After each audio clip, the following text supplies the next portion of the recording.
This is Optimal Relationships Daily, episode 1254. How to Take Chances, a Love Story, by Jennifer of simplyfiercely.com. Hello, everybody, and welcome back to the show that's all about improving your relationships every day in about 10 minutes. I'm Greg Audino, your host and narrator. Really glad you've decided to start your week off with us. Now, today I'll be sharing a post from Jennifer of Simply Fiercely, who's got a lesson for us about taking chances when it comes to love and life. So let's give her work the floor and optimize your life. How to Take Chances, a Love Story, by Jennifer of simplyfiercely.com. Last night, I sat on the beach with a cold beer in my hand and my new husband by my side. We laughed, we held hands, and we talked about the amazing 7 months we have ahead of us. And as I looked at the sunset, I caught myself reflecting on all the chapters of my life that have brought me to this moment. Right now, I'm living a life that my younger self could never even have imagined, and I'm pretty blown away by how everything has turned out. Seriously, how did I get here? To be honest, it's pretty complicated. But when I look back and trace the messy web of my life, I can see the one habit that has consistently fueled everything awesome in my life. I know how to take chances. How to push through the fear and take a leap of faith. I'm sharing this, and I hope it doesn't come across as boastful, because I think that sometimes everyone needs to hear that the path you see in front of you doesn't have to be the path you follow. It's not always easy, but taking chances is how I've learned to grow and change. The title of this post is actually a bit misleading. At the end of the day, I can't tell you how to take chances, but I can share one of my stories and hopefully inspire you to be vulnerable, take risks, and push the limit of your comfort zone. Because that's where the magic happens. Lesson 1. Things don't have to last forever to be meaningful. This is a love story. 1 week ago, I married my best friend and my soulmate. But I'm going to start with something not so romantic. This is my second marriage. And can I be honest? Even though divorce is common these days, writing those words is uncomfortable. The short version of a long story that I won't be sharing is that my first marriage was to someone who wasn't meant for me. I don't regret getting married, and I don't feel as if it was a mistake, but it still stings a bit when I talk about it. I've traveled the world alone, and I've gotten myself into some pretty sticky situations. But still, leaving my marriage was the scariest thing I've ever done in my life. Before I got married, I had a fairly blasé attitude about divorce. But once I was looking down the barrel, I honestly could not imagine how I could make it to the other side. I was horribly afraid of letting everyone down. Which brings me to the first lesson in taking chances. When you take a risk and it doesn't work out, the world doesn't end. It was scary and painful, and my life felt upside down for a while. But at the end of the day, I walked away a bit wiser and a bit more worldly. Our failures, and I use that word loosely, are our biggest teachers. Lesson 2. Being vulnerable is better than living with regret. I met my Englishman, the man I married last Friday, in a backpacker's hostel, half a world away from home. We were staying in the same dorm room.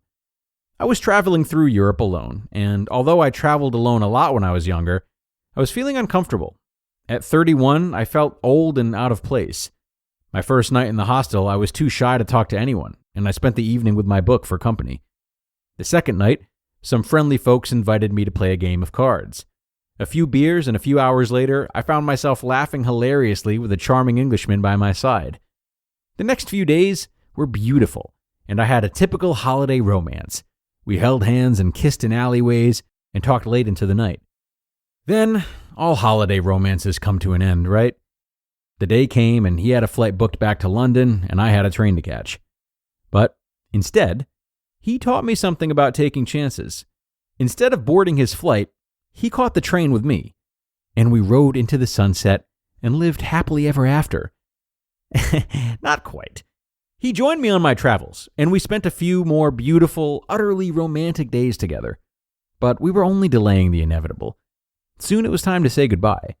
He flew to London and I flew to the States to stay with my mom and to try to figure out what on earth I was doing. At this stage, the only thing I knew for sure was that I was head over heels in love with a man I had known for precisely 8 days. Every reasonable bone in my body knew I was being foolish. I had just ended a long-term relationship. I was flat broke and staying with my mom. To further complicate things, I knew I really needed to get back to Australia. I'm American, but I've been living in Australia since my early 20s. I had a mortgage, a car loan, and an adult life waiting for me to come home and sort out.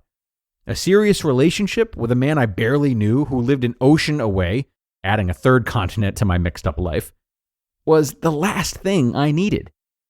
Or so I told myself. But the truth is, I was afraid. Afraid of being vulnerable, of getting hurt, of looking ridiculously stupid, and of all the hard work that would surely come with pursuing this relationship. But here comes the next lesson about taking chances. Ask yourself, what is the worst that can happen? I was risking pride, ego, time, effort, and money. But I've been embarrassed. I've been tired, and I've been poor. It's not fun, but it's nothing I can't live with or overcome.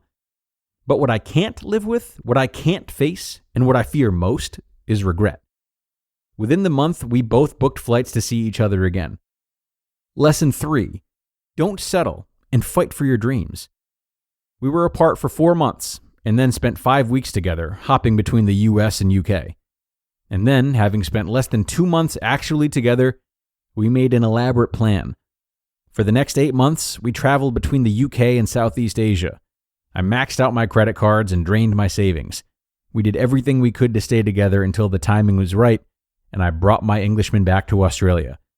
And 2 years after that, last Friday, we got married.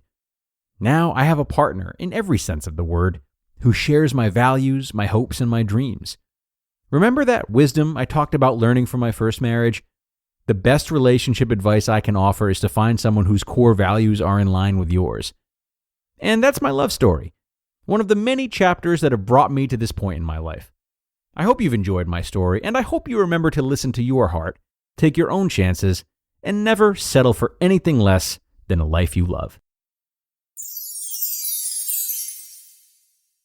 You just listened to the post titled, How to Take Chances, A Love Story, by Jennifer of simplyfiercely.com.